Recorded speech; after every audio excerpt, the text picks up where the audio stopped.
Olá, bem-vindos a mais uma análise detalhada aqui no nosso espaço. Hoje o foco é um elemento muito específico, mas, olha, cheio de potencial, de um sistema de RPG bem conhecido. As qualidades do GURPS Quarta Edição. Isso aí. A nossa fonte principal é o suplemento oficial, o GURPS 4E Aprimoramentos 2, qualidades.pdf. Exato, esse mesmo. E essas qualidades, pelo que eu entendi, são tipo uns pequenos toques finais na hora de montar um personagem, é isso? Vantagens que custam só um pontinho. Isso, um ponto só, mas que prometem adicionar muito sabor, muita individualidade. A nossa missão aqui hoje é entender o que elas são de verdade, por que elas importam tanto e, claro, dar uma olhada nos exemplos mais curiosos que o material traz. Com certeza, tem muita coisa interessante aí. Parece que para quem busca um jeito de dar profundidade a um personagem sem ter que mergulhar em regras super complexas, esse material é, bom, uma mina de ouro. Vamos começar a cavar, então. Vamos lá. Para dar o pontapé inicial, qual é a filosofia, por trás dessas qualidades no sistema GURPS? Então, a definição central delas é bem direta. São vantagens menores, sempre custando um ponto de personagem. O grande objetivo delas não é dar um poder mecânico tipo avassalador, sabe? Entendi. A ideia principal é injetar sabor, personalidade. É pegar um conceito de personagem que talvez seja meio comum e dar a ele aquele toque que o torna mais memorável, mais extraordinário, talvez. Elas são, de propósito, mais abertas à interpretação. Ah, é para estimular o foco na história? Exato. Na história, na atitude do personagem, menos na regra fria. Legal. E esse suplemento específico, o Aprimoramentos 2 Qualidades, ele funciona como um grande compilado. Ele junta todas as qualidades que foram publicadas para GURPS Quarta Edição, desde 2008 até a data de lançamento dele. Ah, então pega coisa de outros livros também? Pega sim. Inclui material de outros livros importantes, como GURPS Artes Marciais, e ainda traz coisa nova. A tônica é sempre essa: sabor, flexibilidade, variedade. O pessoal revisou tudo para manter o equilíbrio do jogo, mais claro. Sempre tem o bom senso do mestre, né? Sempre. O julgamento do mestre de jogo, o MJ, continua sendo fundamental ali na mesa. Essa ideia de serem baratinhas, um ponto só, mas focadas nesse sabor, é realmente intrigante. E, nossa, com mais de 160 delas, como é que o livro organiza isso tudo? Imagino que achar a qualidade certa no meio de tanta opção pode ser um desafio, né? Bem variados, né? Alguns descrevem a função direitinho, outros são mais criativos, alguns até têm uma raiz lá na história das edições antigas do GURPS. Entendi. Mas o livro deixa bem claro uma coisa: o que importa mesmo são as regras por trás daquele nome. Se o grupo preferir, pode até renomear uma qualidade para ela se encaixar melhor na campanha, sabe? Ah, flexível nesse ponto. Totalmente. E para facilitar a consulta, em vez daquela lista alfabética gigante que seria um pouco cansativa, Imagino. elas são agrupadas por tipo. Então tem lá aparência, combate, equipamento e por aí vai. Aí lá no finalzinho do livro tem um índice alfabético remissivo. Para quem procura algo específico pelo nome, ajuda bastante. Ah, bom. Agrupar por tema faz todo sentido na hora de criar o personagem, né? Você tá pensando, sei lá, quero algo pro combate. Aí vai direto na sessão. Exato. Agora, um ponto é muito pouco mesmo. A tentação de pegar um monte delas deve ser enorme. Existe alguma recomendação sobre quantas um personagem deveria ter? Ou é tipo liberado geral? Essa é uma ótima questão e bem pertinente. Tecnicamente, quem dá a palavra final é o mestre de jogo, o MJ. Como são características bem menores, não colocar um limite rígido talvez não vá quebrar o jogo mecanicamente falando, né? Certo. No entanto, o próprio texto do livro faz um alerta importante.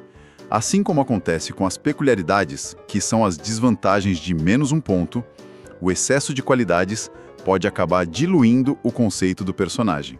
Ah, tipo, fica muita coisinha pequena e nada se destaca. Exatamente.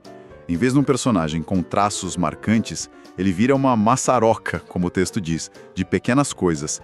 Perde o foco, sabe? Entendi, faz sentido. E tem outro ponto.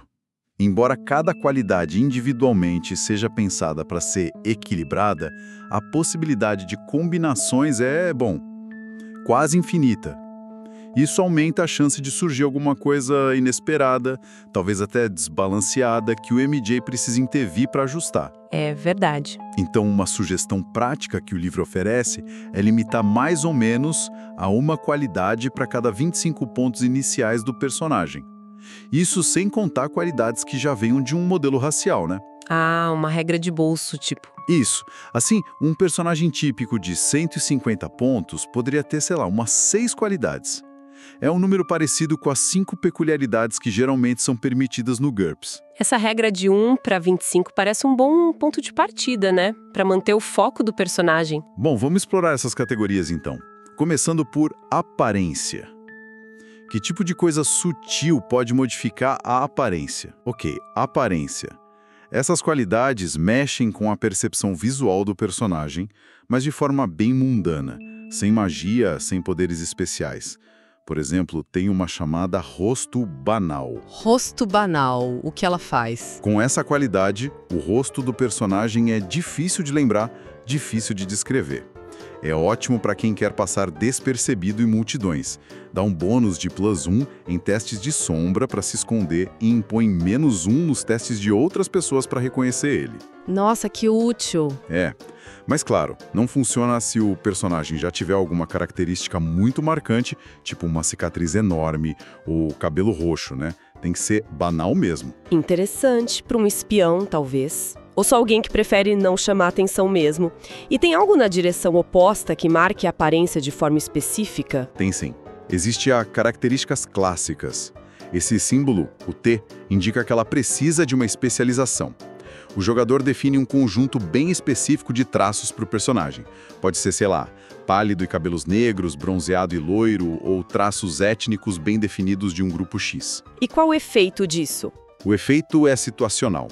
Para personagens do mestre, os PDMs, que por algum motivo apreciem ou valorizem aquele visual específico, o personagem do jogador é tratado como se tivesse um nível de aparência, que é aquela vantagem mais cara, um nível acima.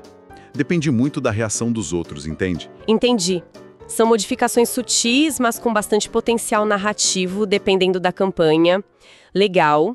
Saindo da aparência e entrando na ação. Qualidades de combate. Essa categoria geralmente atrai bastante interesse, né? Ah, com certeza. Essa aqui é a seção dos guerreiros, dos personagens focados em combate. O texto até sugere que o MJ pense em colocar um limite, talvez uns 20 pontos gastos só nesse tipo de qualidade e outras relacionadas, como certos truques ou qualidades de perícia. Uma diretriz. É, e talvez permitir uma qualidade extra a cada 10 pontos que o personagem investe em perícias de combate. Também aparecem os símbolos importantes aqui. O asterisco indica qualidades cinematográficas. Cinematográficas, tipo? Mais exageradas, mais heróicas, sabe? Coisa de filme de ação. O tio continua sendo para a especialização necessária e o Jasvins significa que a qualidade pode ser comprada em níveis. Cada nível custa 1 ponto e aumenta o efeito. Ok, símbolos anotados, cinematográfica, especialização, níveis. E que exemplos mostram a variedade aqui? Tem algo bem cinematográfico para a gente ter uma ideia? Com certeza. Um exemplo clássico, bem cinematográfico mesmo, é a luta bêbada, marcada com um asterisco. Luta bêbada? Como funciona? Com ela, um personagem que esteja intoxicado, bêbado mesmo, pode tratar a penalidade que normalmente teria na destreza, no DX, que é o atributo, de agilidade e coordenação, Certo. ele pode tratar essa penalidade como um bônus em combate. Se ele estaria com -1 ou -2 de DX por causa da bebida, ele passa a ter +1 ou +2 para atacar e defender. É o famoso estilo do mestre bêbado dos filmes. Que demais, imagino as cenas. Clássico mesmo. É muito divertido. Mas é importante notar, as penalidades mentais, na inteligência, IQ e no autocontrole, essas continuam valendo, tá? O corpo luta melhor, mas a cabeça... Continua bêbada. Entendi. Ah, e algo mais tático, talvez focado em trabalho de equipe? Existe algo assim? Existe, e é bem interessante. É trabalho em equipe. Precisa de especialização no grupo específico E, claro, todos os membros têm que ter treinado juntos para isso funcionar. E o que ela permite? Com uma manobra de preparar, o grupo pode agir de forma coordenada, todos na mesma iniciativa. Eles podem ignorar as penalidades normais por atacar um inimigo que já está lutando corpo a corpo com um aliado. Nossa, isso é bom. É ótimo. Um membro pode transferir o benefício de uma finta que ele fez para outro do grupo usar. Pode reforçar a resistência de aliados que estão do lado contra certos efeitos, tipo medo. E pode até sacrificar a própria defesa para proteger um companheiro que vai ser atingido. Uau! Bem complexa, mas parece poderosa para um grupo entrosado. Exatamente. É bem complexa, reflete um grupo muito treinado junto. Mostra como um ponto pode ir bem além de um simples bônus numérico, né? Muda a dinâmica do combate. Com certeza. Saindo um pouco do combate direto e o equipamento, tem qualidades para interagir melhor com nossos apetrechos. Nossas ferramentas, armas. Tem sim, são as qualidades de equipamento. Uma bem direta ao ponto é o vínculo com o equipamento. Requer especialização num item específico que pertence ao personagem. Tipo minha espada ancestral? Pode ser sua espada ancestral, seu kit de ferramentas inseparável, o painel de controle da sua nave espacial. Qualquer coisa. Ao usar aquele item específico, o personagem ganha +1 na perícia associada a ele. Reflete a familiaridade extrema, o jeito que ele tem com aquele objeto. Gostei dessa. Adiciona um valor meio sentimental e mecânico a um item específico. Exato. Mas tem um detalhe importante. Se o personagem perder o item, ele perde a qualidade junto. O vínculo era com aquele item. Justo. E algo relacionado a conseguir o equipamento, tipo descontos. Tem também. Nesse caso, é a mais barato o item.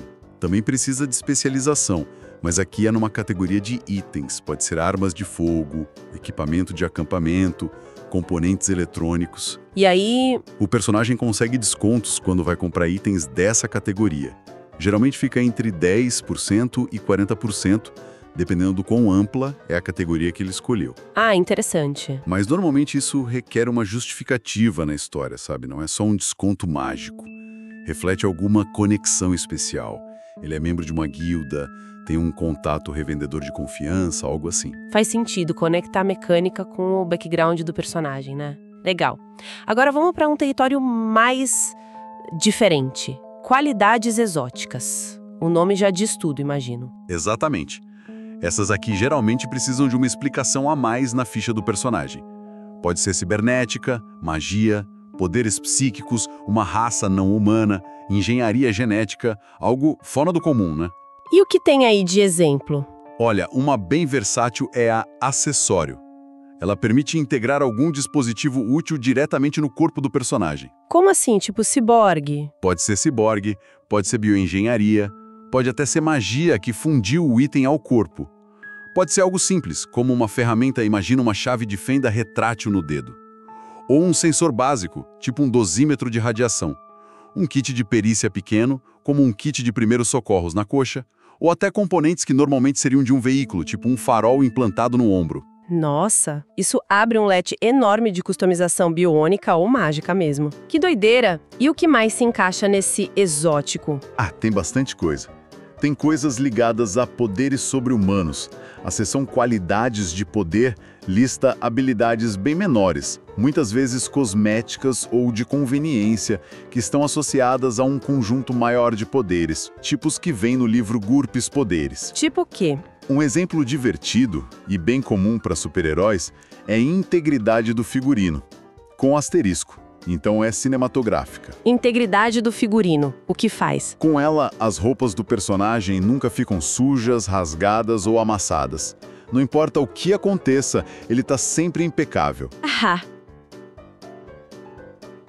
Que ótimo! É puramente cosmético, né? Mas ajuda a manter aquela imagem icônica do herói. Essencial para qualquer super-herói que se preze, né? Não pode salvar o mundo com a capa rasgada.